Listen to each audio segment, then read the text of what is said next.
మోషే గారు ఆడుకొని అన్నం తినేసి చచ్చిపోవడం కోసం రాలా.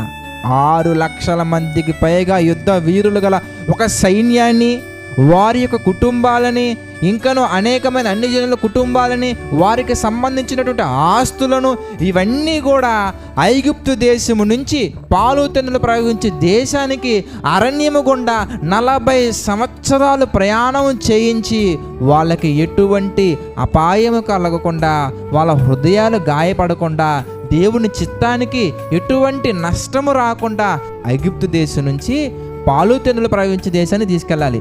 Task assign to Moses. ఎప్పుడు మోజెస్ గారు ఈ భూమి మీదకి రాకముందే ఒక టాస్క్ దేవుడు డిజైన్ చేశారు. ఏంటి ఆ టాస్క్? ఎందుకంటే ఇశ్రాయేలీలందరినీ కూడా ఐగుప్తు దేశం నుండి పాలు తెన్నులు ప్రవహించే దేశానికి తీసుకెళ్ళాలి.